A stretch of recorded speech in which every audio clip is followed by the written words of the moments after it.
Good evening. Tonight, Norwalk Public Library welcomes ArtScapades presenting New England Coastal Art. From Harbor to High Seas, ArtScapades will look at how artists portrayed the coastline of New England in their works, an area which has been a leading center for artists since the 18th century. This lecture will look at the art of Winslow Homer, John Henry Twachtman, Childe Hassam, John Sloan, Marston Hartley, Edward Hopper, and more. Robin Hoffman and Jody Stifelman of ArtScapades began teaching art appreciation in 1998. They presented at libraries, art centers, and museums in Connecticut, New York, Massachusetts, and Florida. So please join me in welcoming Robin Hoffman. Thank you, Cindy. Welcome, everyone. I want to thank Cindy and the Norwalk Public Library for inviting us back. We always love presenting.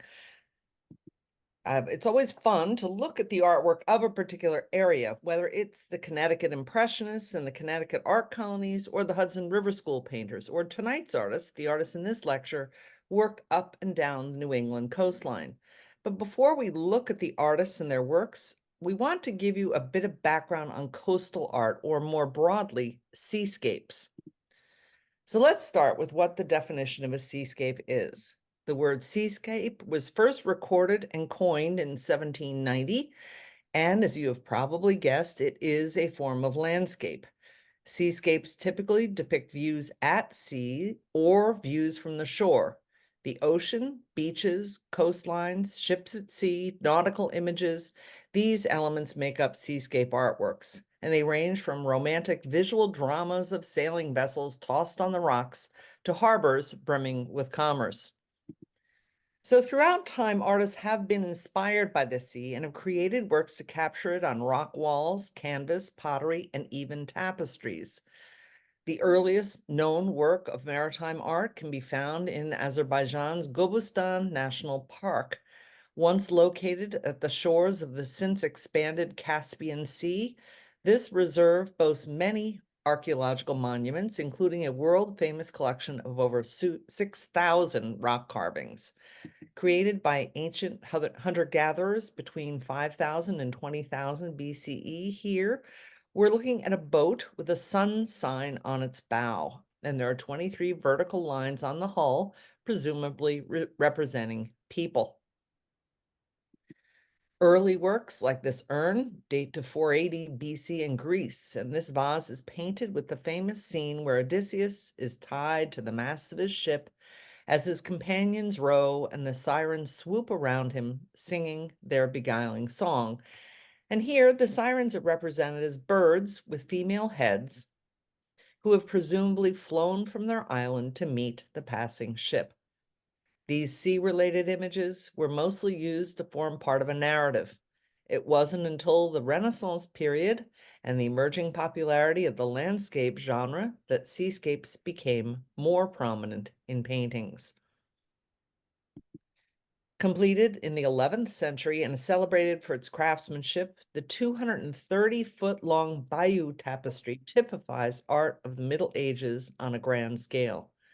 This colossal work of wool on linen embroidery colorfully details the events surrounding the Normans' conquest of England in 1066.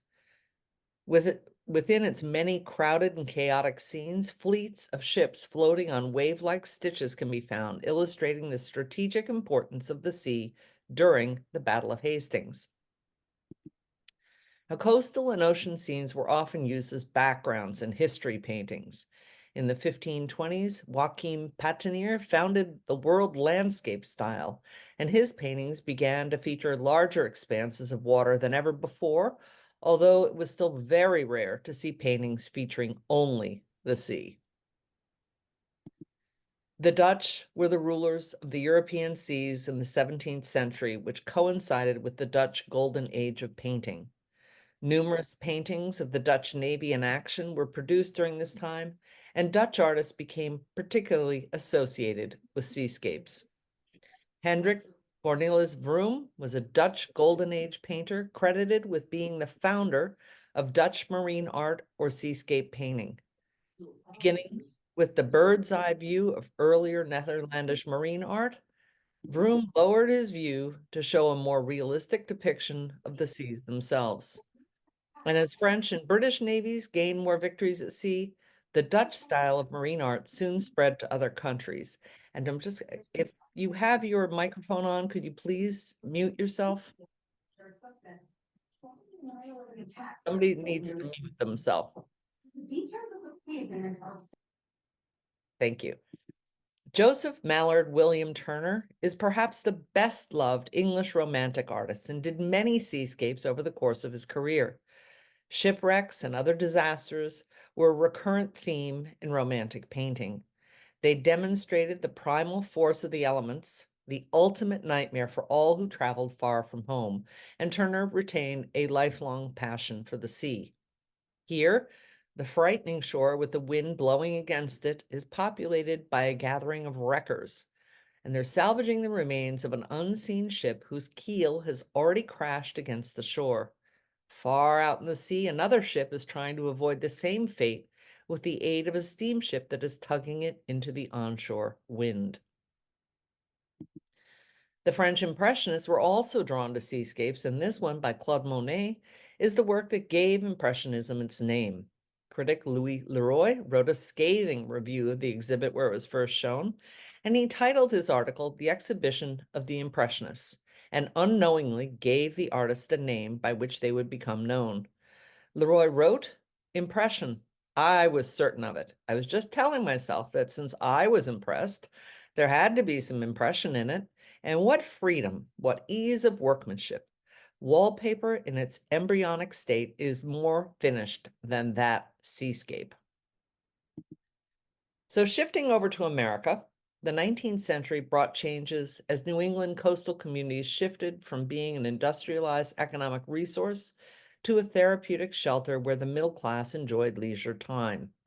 No one place or geographic feature, the coast of New England is a varied and ever-changing landscape that has been both muse and home for artists.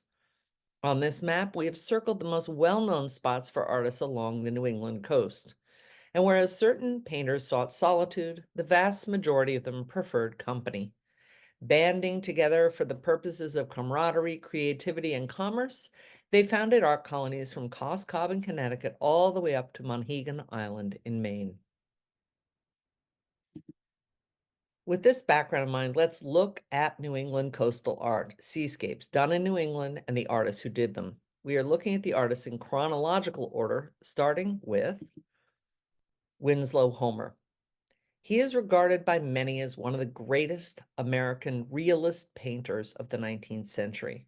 And while Homer was a landscape painter and printmaker, he was best known for his marine subjects. Homer was born on February 24th, 1836, in Boston, and he was the second of three sons. His art talent was evident early. After high school, he was apprenticed to J.H. Bufford, a commercial lithography shop where Homer learned how to draw on the job by illustrating or copying photographs for sheet music covers of popular songs. And in 1859, Homer moved to New York. He worked as a freelance illustrator, a career that lasted nearly 20 years. In 1867, Homer traveled to Paris. He stayed about a year and continued to work for Harper's, sending them scenes of Parisian life. And while he did not study formally, Homer started to pursue landscape and seascape painting. The late 1860s and 1870s were a time of artistic experimentation and prolific and varied output for Homer. He resided in New York City doing illustrations and building his reputation as a painter. He began to look outside of the city, using the increasingly popular seaside resorts as new subject matter.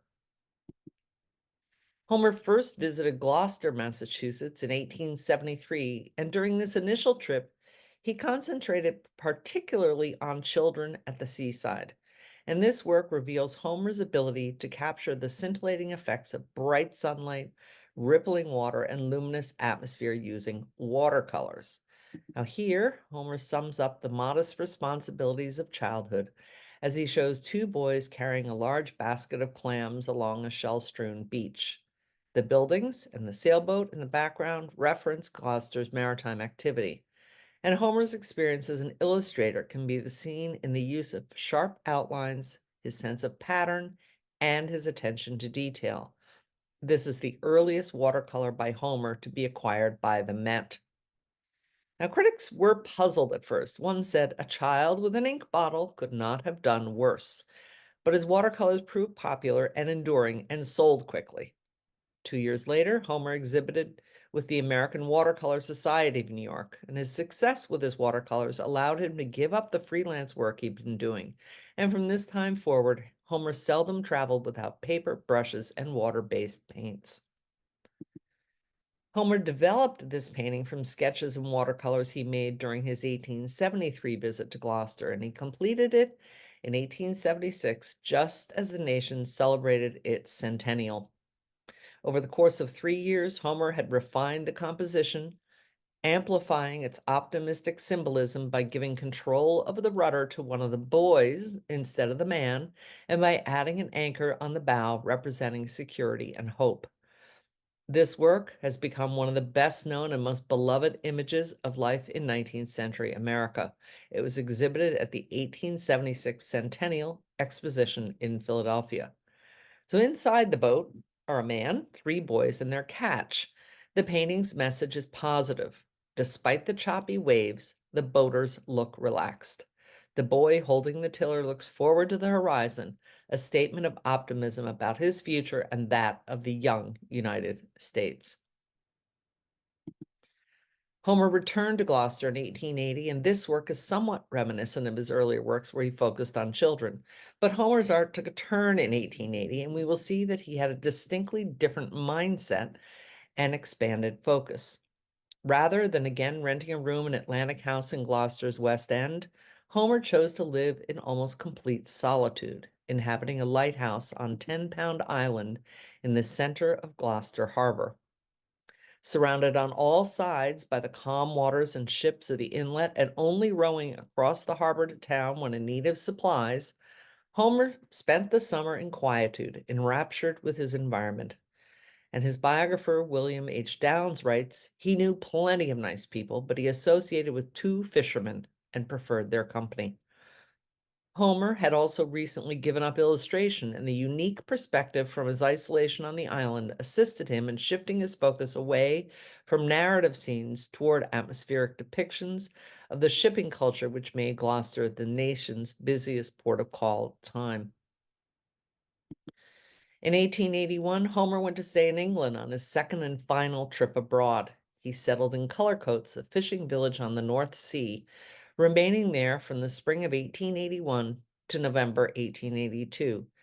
And Homer was affected by the strenuous and courageous lives of the people there, particularly the women, whom he depicted hauling and cleaning fish, mending nets, and most poignantly, standing at the water's edge awaiting the return of their men. Homer's experiences in Cullercoats changed his art. By the time he made his way back to New York, the work that he depicted, the type of art he created, and his life in general had changed. This oil painting is considered one of his masterpieces. It shows the ultimate theme of peril at sea and the power of nature, while it celebrates heroism and the theme of romantic rescue, inevitably featuring a burly hero and a damsel in distress. So shipwrecks and the ensuing loss of life and property were a constant threat in seaport communities like Cape Ann throughout the 18th and 19th centuries. And while little could be done to render aid to a ship that foundered at sea, if a vessel was wrecked along the coastline, assistance could often be given and lives saved. The breeches buoy was one of the tools available to lifesavers that could be used to rescue passengers and crew off vessels shipwrecked close to shore. In 1884, Homer moved from New York to Prouts Neck, Maine, a peninsula 10 miles south of Portland, where his father and brother had built large summer homes, basically a family compound where Homer could keep to himself. Homer's reputation as the hermit of Prouts Neck is now the stuff of legend. Except for vacation trips, Homer lived at Prouts Neck until his death. Prouts Neck was similar to Cullercoats in that it was both a fishing community and a summer resort. With views of the rocks and the churning waters of the Atlantic, Homer concentrated on capturing the ferocity of nature's forces and the individual's struggle against the sea. In some ways, this painting seems to sum up Homer's self-image towards the end of his life. A single man in a storm-tossed boat, rowing hastily to shore, confident in his abilities to navigate the waters and survive. Homer considered this work to be one of his best paintings. Homer had painted water surging around massive rocks as bands of brilliant color stretch across the horizon, casting a rosy glow over the ocean. In Homer's words, "The picture is painted 15 minutes after sunset, not 1 minute before. To record such a fleeting moment," he explained, "took many days of careful observation from a specific point along the Maine coast near his studio in Prout's Neck." Homer continued to paint views around Prout's Neck and here captured the dangerous force of waves in a nor'easter as they crash against a rocky shore. Remaining isolated, Homer painted right up until his death on September 29th, 1910, at the age of 74 in his Prout's Neck studio. Homer was very private about his personal life. He remained a bachelor, and after his death, one of his close friends told a biographer that Homer, quote, had the usual number of love affairs. I don't know what that number is, by the way. By the 1890s, Homer had become recognized as a leading American realist painter, and his work brought top prices.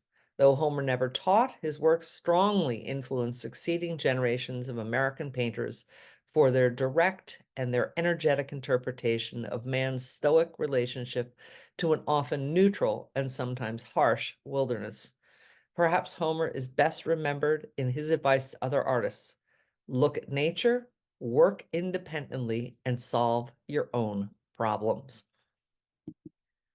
So our next artist is John Henry Twachtman. Now, he was an American Impressionist and may well be the most gifted, original, and innovative of that group, but he's not as well known as some of the other ones. Now, Twachtman was born on August 4th, 1853 in Cincinnati, and his first artistic efforts were painting floral window shades for his father's business during the day, while spending his evenings training in art at the Ohio Mechanics Institute. And in 1874, he studied at the Cincinnati School of Design before going the following year to Munich, where he studied at the Royal Academy. Twachtman returned to Cincinnati, where he married Martha Scudder, who was an amateur artist. Opting once more for Europe, Twachtman studied for 2 years at the Académie Julian in Paris. A series of personal, poetic French landscapes culminated in this serene and monumental painting. Awash in greens and silvery tones, this large canvas was turned down by the Paris Salon, but has come to be the most admired of Twachtman's early paintings, and it was purchased in 1968 by the Met. Twachtman ended his studies in Paris and returned to America at the age of 32. In 1889, he began to teach at the Art Students League in New York and moved to Greenwich in Connecticut. Twachtman was a founding member of the Cos Cob Art Colony, which was headquartered at the Holly House boarding house, which we see in this work. And he painted several different views from the front porch of the Holly House, looking across the Mianus River.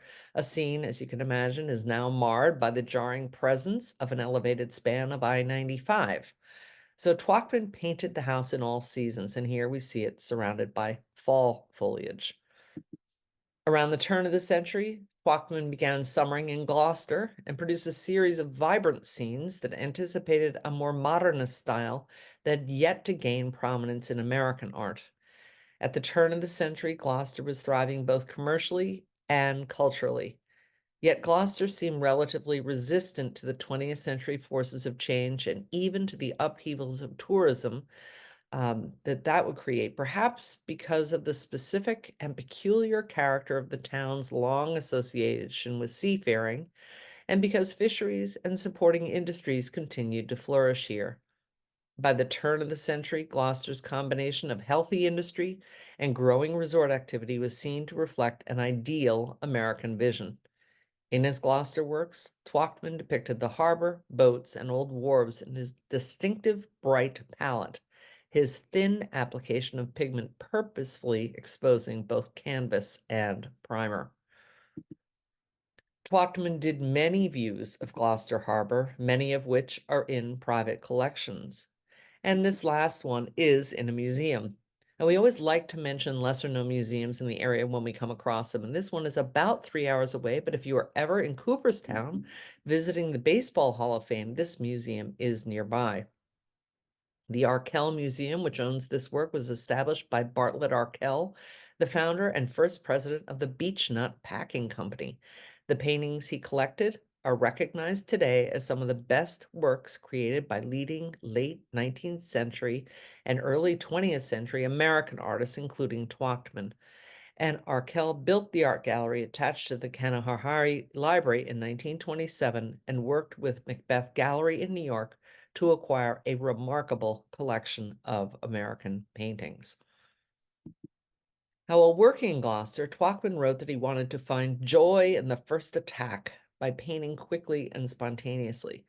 Now, Twachtman was not the only artist capturing life in the seaport town at the turn of the century. A local newspaper reported in 1900 that resident fishermen were tiring of the superficial renderings of their hard life. They call it picturesque, I believe, but it certain isn't sense.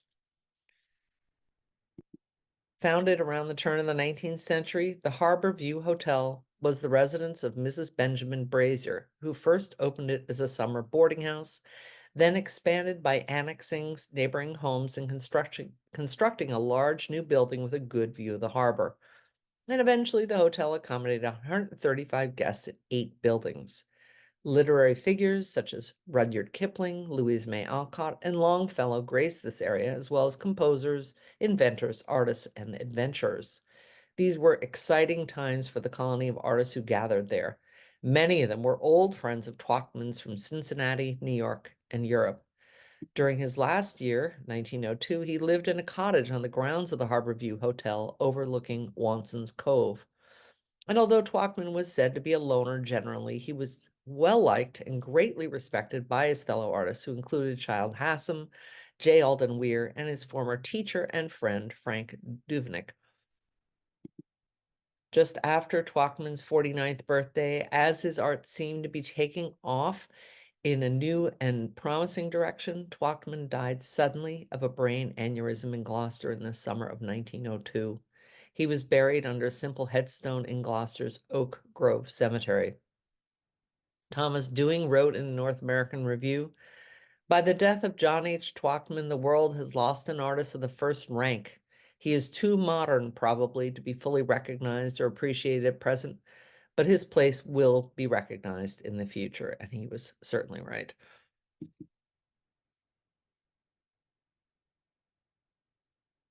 Another American Impressionist, Childe Hassam, is one of the most well-known of the group and painted scenes up and down the New England coast during his career. Hassam was born in Dorchester, Massachusetts on October 17th, 1859. And by the time he was in his early 20s, Hassam was exhibiting publicly and had his first solo exhibition. Having had relatively little formal art training, Hassam took a study trip with fellow artist Edmund Garrett to Europe during the summer of 1883. Back in the US in 1884, Hassam married Kathleen Maud Doane. They had no children. Wanting to continue his art education, Hassam decided to return for a second time to Paris 2 years later with his wife. There, Hassam studied at the Académie Julian, receiving instruction based on traditional figure drawing. The Hassams returned to America in 1889 and settled in New York City, then the art capital of the US. For the next 6 years, Hassam worked in a studio at 95 Fifth Avenue, not far from Union Square. This painting shows a view of the square from a high standpoint looking south from the corner of 17th Street and Broadway. And during the general economic slump of 1896, Hassam and his wife returned to Europe. They arrived in Paris in the spring and then traveled on to England before returning to the United States. During continued trips up and down the East Coast, Hassam was a frequent visitor to Greenwich. He boarded at the Holly House in Cos Cob, and this painting was done during a stay there. And Hassam continued up the coast and soon became more associated with the Lime art colony. Haslam continued further up the coast and painted in Gloucester for over 29 years. This work is an impressionistic snapshot of the town's picturesque views and inhabitants. Haslam focused on depicting the area as a seaside resort, tactfully and artfully obscuring evidence of Gloucester's more commercial aspects, including its fish processing plants. Now, this scene most likely depicts the ferry landing at Rock's Neck at the eastern side of town. Two young men stroll along the picturesque dock in the foreground, while another man rows his small wooden boat through the harbor behind them, and the crowded residential and commercial district recedes into the background. Far from the hard-working fishermen who lived and worked in Gloucester, Haslam instead depicts three men who are enjoying their holiday on a sunny afternoon. Haslam's portrayals of Gloucester became so popular that artist Ernest Haskell wrote, "Before I had seen Haslam's pictures, Gloucester seemed like a fishy little city. Now, as I pass through it, I feel Haslam. The schooners beating in and out, the wharves, the sea, the skies, these belong to Haslam." Maybe he was part of their advertising campaign. So Haslam made prints as well as paintings in Gloucester, and both Haslam's etchings and his lithographs are clean and precise, showing mastery and confidence with these unforgiving mediums. Continuing up the coast, Haslam painted the coast of Maine. From 1886 to 1916, Haslam made regular summer visits to Appledore, the largest of 9 rugged islands that make up Maine's Isles of Shoals, which are about 10 miles off the coast of New Hampshire. Drawn to the island by its natural beauty and leisure activities, Haslam was also attracted by the salon and garden of the poet and writer Celia Thaxter, whose family owned the resort hotel and who welcomed writers, musicians, and artists to the flower-filled parlor of her cottage. Haslam often painted the garden that Thaxter had planted outside her cottage. She had deliberately designed her garden to look as if it grew wild by the sea. The flowers include red poppies, blue larkspur, white lilies, and purple hollyhocks. And this is a close-up, and the flowers cover most of the canvas. Past them is the brilliant blue ocean, sun-drenched rocks, and a pale summer sky. Haslam's illustrations of Thaxter's garden adorn her book, An Island Garden, which was published in 1894, just before her death. Haslam built a studio home on Appledore and continued to visit after Thaxter's death, although he no longer painted its lush floral landscapes, concentrating instead on images of rocks and sea. Around the turn of the century, he undertook a series of views showing the rocky cliffs and coves and the expansive ocean that surrounds them. Reminiscent of coastal scenes painted by Claude Monet at Pourville and Étretat in the early 1880s, Haslam painted this work in clear, luminous colors and used patterned brushstrokes. In this work, along with the rocks and sea, Haslam depicted the resort life of the island in the foreground, including swimmers in the pool area in front of colorful bathhouses and strollers in the midday sunshine. Beyond the vacationers, stretches of benign sea studded with the dome-shaped Babs Rock and other granite outcroppings. Haslam has used an elevated viewpoint, active brushwork, and a light, bright palette to capture the scene. Haslam's summer sojourns on the Isles of Shoals were among the most fruitful of his long career, inspiring almost 10% of his works. This painting in oil on canvas is a particularly fine example. It presents a broad view of a tidal pool, rendered with great chromatic variety and inventiveness. Embraced by rocks and punctuated by spray, distant islands appear on the horizon. And the post-war art market boomed in the 1920s, and Haslam, by this time living in East Hampton, commanded escalating prices, though some critics thought he had become static and repetitive, as American art had begun to move on to the Ashcan school and artists like Edward Hopper. Haslam died in East Hampton on August 27, 1935, at the age of 75. He had created more than 2,000 oils, watercolors, pastels, and illustrations, and after 1912, more than 400 etchings and other prints. Shortly before his death, he arranged to bequeath all the paintings remaining in his studio to the American Academy of Arts and Letters, and according to his wish, they were sold to establish a fund for the purchase of American works to be donated to museums.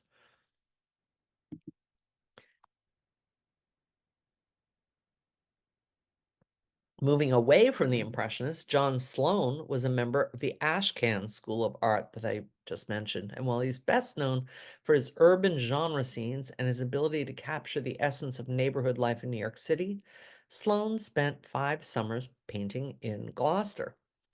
Sloan was born on August 2nd, 1871 in Lock Haven, Pennsylvania, and he taught himself to etch and to paint. He painted on whatever was available. In this case, he painted on a window shade and from the only model available, himself. Sloan helped organize the Armory Show and exhibited 5 etchings and 2 works, including this painting, which shows a slice of ordinary life in the city. Rooftops were the only open space most people had. Tenements were awful, dark, crowded places, and getting up on the roof gave you some light, some sun, and some air. And here Sloan shows women on a Sunday, the one day of the week that they were able to have a bath. Most women wore their hair long, and they certainly didn't own hair dryers. So they're up there combing out their hair in the sunshine, which also gave them a chance to talk to their friends, to laugh and relax on a bright summer day. After seeing the Armory Show in New York City in 1913, Sloan began looking for a new painting environment. In his words, "At the age of 40, I realized that I needed some new way to keep at work. I saw that the European artists kept themselves going with any kind of subject, landscape or portrait or still life in any style. This method produces more work, more studies, but it also leads to discovery of new motivations.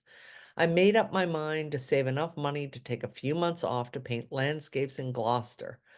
My friend Charles Winter encouraged me to spend some time in Gloucester, where we rented a little red cottage in 1914. The house, which still stands today, quickly became a magnet for other artists, and we see a group of them pictured here, including Sloan and his wife Dolly. The group played croquet and held all-night clam bakes, clearly enjoying their summers away from New York City. Sloan returned to Gloucester and to the Red Cottage for 4 subsequent summers, the entire span of World War I. Free from the often oppressive burdens of city life, the summer of 1914 was a period of explosive creativity for Sloan, and he created 60 paintings in an attempt to meet a goal of making 1 painting a day. Most of these works featured the landscape views of Gloucester. As we see in this work, when freed from the gritty subjects of city life, Sloan adopted a looser brushstroke and incorporated a broader range of colors. The shift highlights the influence of Impressionism and Post-Impressionism. It is said that Sloan had been particularly impressed with Vincent van Gogh's work at the 1913 Armory Show, and his work during his first 2 summers in Gloucester reflects this influence. The subject matter and lively calligraphic brushstrokes in this work could almost be an homage to Van Gogh. During his summers in Gloucester, Sloan created nearly 300 finished oil paintings, using Gloucester's rugged landscape as a backdrop to experiment with color and explore ideas about form, texture, and light. Arguably the most productive period of his career, the body of work that Sloan created during this time continues to astonish and delight viewers a century after it was completed. For the most part, Sloan painted rocks, water, marshes, hills, and buildings. He was trying out bold new color harmonies. The Gloucester landscapes marked a turning point for Sloan as he moved away from the Ashcan school style, which had previously dominated his work. After this, he would explore a rich variety of approaches and styles in the remaining decades of his career. Now here Sloan has painted red warehouses on the coast in Gloucester. Colors are profoundly articulated, synthesized not only from the vistas that Sloan observed, but from his own particular sense of which colors work together. This is a beautiful example of Sloan's Gloucester palette, influenced by the color harmony system of Hardesty Maratha. Maratha devised a system that assigned each color to a corresponding musical note. He then directed artists to combine colors at prescribed intervals using chords to achieve a harmonious effect. Sloane not only painted the coastline, but also painted a section of Gloucester called Dogtown. Dogtown is a long abandoned colonial era settlement in the center of Gloucester. It was the site of one of the earliest settlements on Cape Ann, and it is estimated that between 60 and 100 families lived in the area during the late 1600s. During the early decades of the 18th century, as the community evolved from an agrarian-based economy to a maritime one, residents left Dogtown for the harborfront area. Atypical for Sloane's Gloucester works, here we see an animated street scene with a crowd of figures signifying the new 20th century Gloucester. Sloane's wife Dolly waves over her shoulder as she rushes to join the crowd boarding the trolley. Sloane himself felt no need to return to Gloucester after 1918. He felt that by this point, the place was overrun with artists. It may be that the war, too, had doused his enthusiasm. After the United States' entry into the conflict, close to 2,000 Gloucester men went off to serve, and German submarines had sunk several schooners in the harbor. It would be a while before anyone could return to clam bakes and croquet in Gloucester with any conviction. In 1919, Sloane traded summers in Gloucester for Santa Fe. He became an active and influential member of the Santa Fe art colony in the local community. And in this work, Sloane has painted a mix of cultures. He has included locals wearing traditional Southwestern-inspired dresses and hats, and tourists dressed in more stylish fashions of the time. On September 7th, 1951, at the age of 80, Sloane died of cancer while vacationing in Hanover, New Hampshire. Despite eventual acclaim, Sloane was never able to make a living by his art alone, but had to count on income from illustrating and teaching.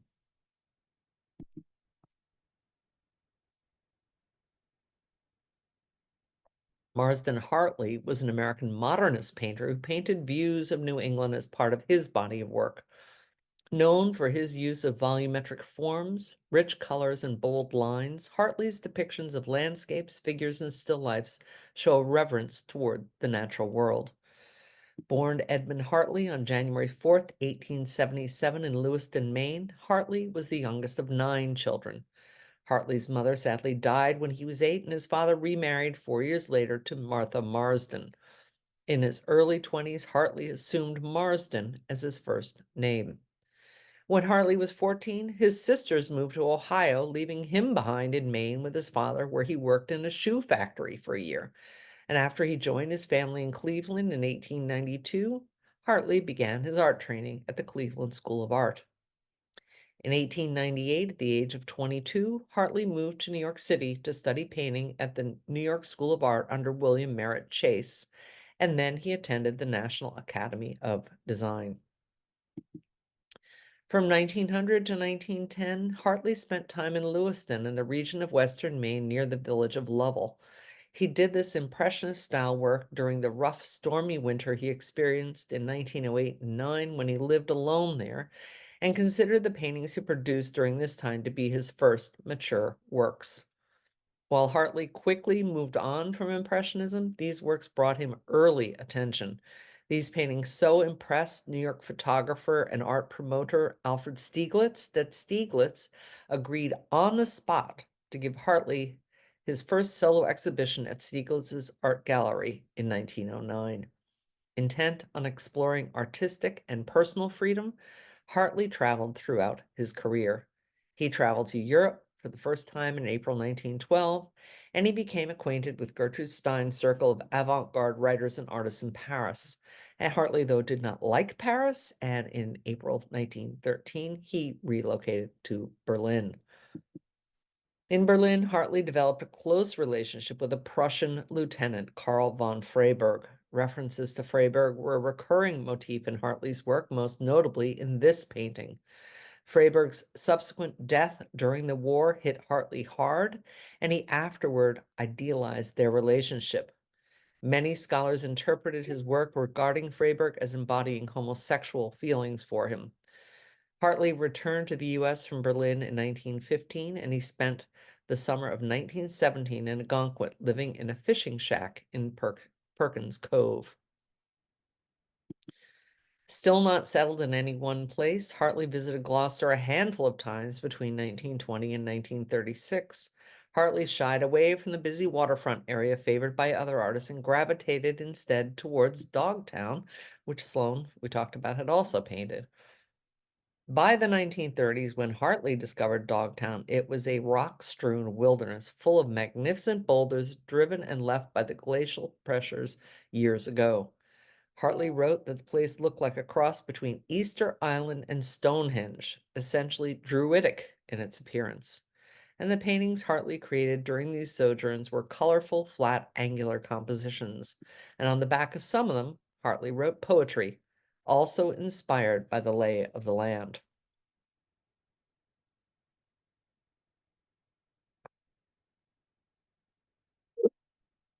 In the mid-1930s, after many restless years of personal and artistic exploration, Hartley focused his art on his home state of Maine.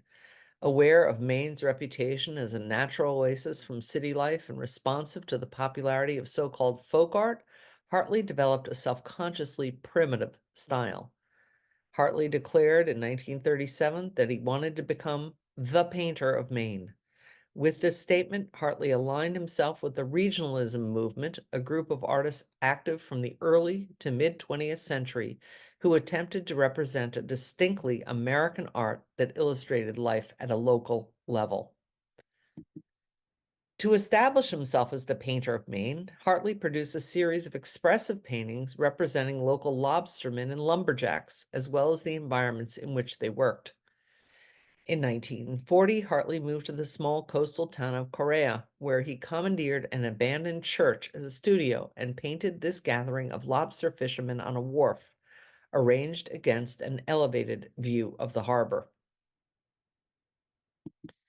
One of a series of seascapes that Hartley made in the 1930s and 40s, the painting captures his fascination with the American landscape and his home state.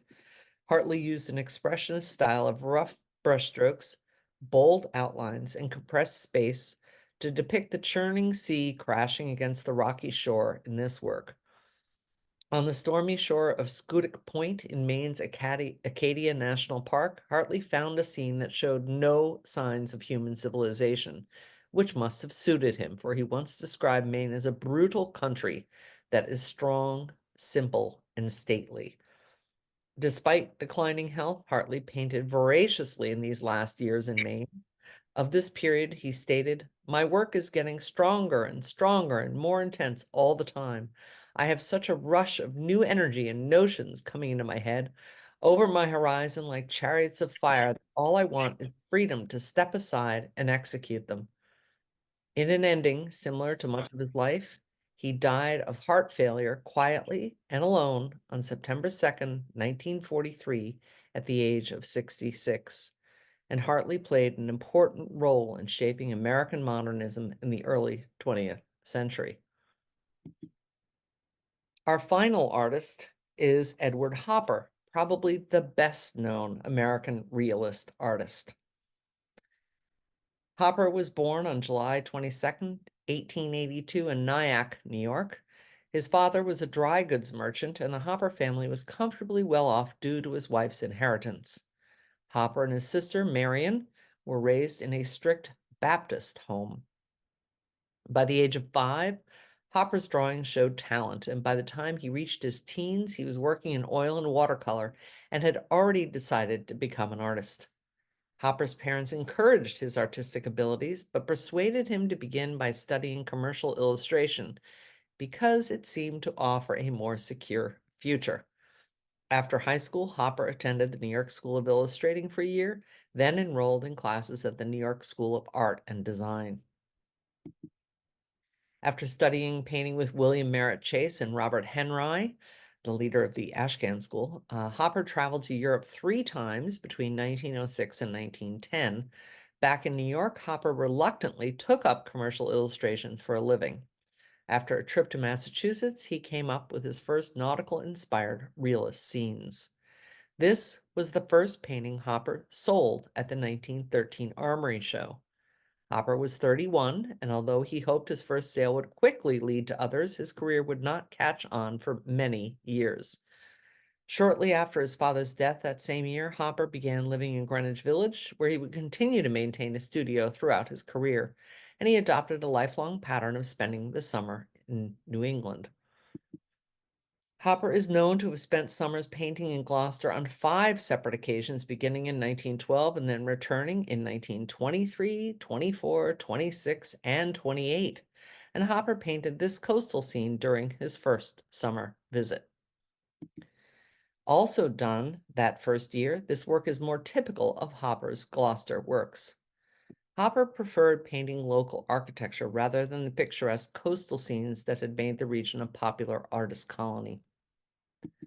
This house, still recognizable today, is an elegant building that includes a corner tower and distinctive mansard-style roofing.